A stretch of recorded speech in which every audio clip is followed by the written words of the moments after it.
Okay, Vitaly Giman here again. And today I want to ask a very important question from Davide Pagnotto, you've already seen a few times before. He told me there is an exercise you can do to find your ideal job, and I'm sure everybody will be interested what it is. Davide, please enlighten So, us. hi Vital. I'll enlighten you. I use it myself. It was incredibly useful for me, but for hundreds of other people as well that have gone through it. We call it ideal job exercise. So, basically, what we do is forget about all the constraints and all the mental models that you have about a job. Typically a job has to be, financially viable. You must have a good income. You must for your life and for your family. Your spouse needs to approve of it. Your parents need to approve of it. Your children as well. Your friends need to think that it's a serious job, and then you're not going crazy. So all these constraints are important. I'm not saying that they're not important, but they are constraints. So what we say is forget about the constraints for a bit. Just park them aside and focus on the creative part of thinking of a job. And sit down, take pen and paper, and start writing down how you picture your ideal job. Be very detailed.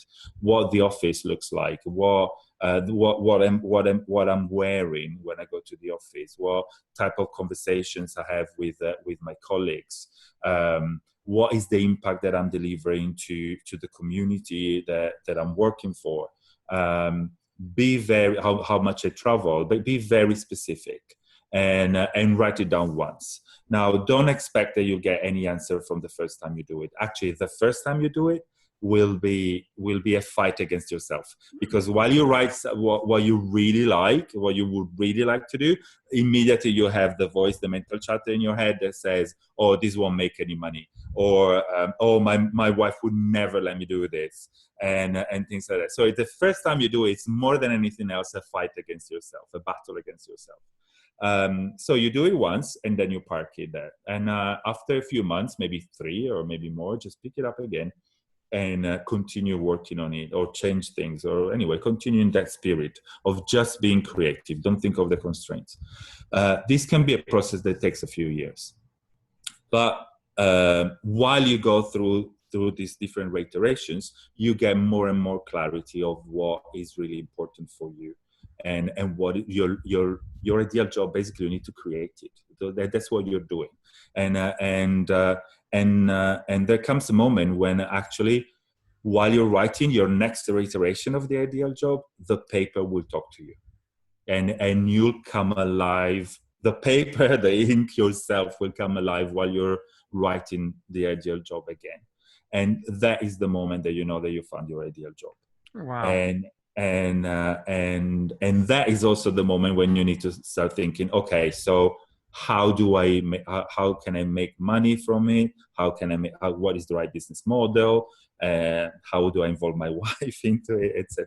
Yeah. But by then you are alive, and you are one person with this ideal job. Then most probably by that time it will have become your ideal life exercise, actually. So this happened to me as well. So like a few years, while I was going through this process, a few years ago, I decided to become a professional executive and life coach. And while I was still having my corporate career. So again, my ideal job exercise wasn't finished, but I felt it was taking me into that direction. So I did that.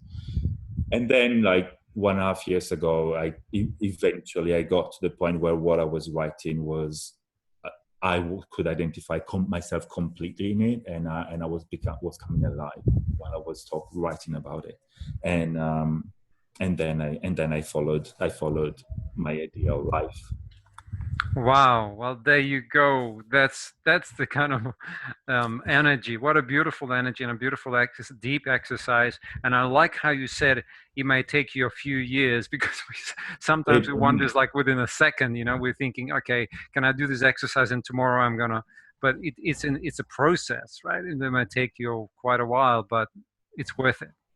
Actually, we have the expectation that we need, whenever we think, okay, what is my next job? What is my other job right for me? We have the expectation that we need to have an answer, the right answer immediately. And Yeah, again, that freezes us.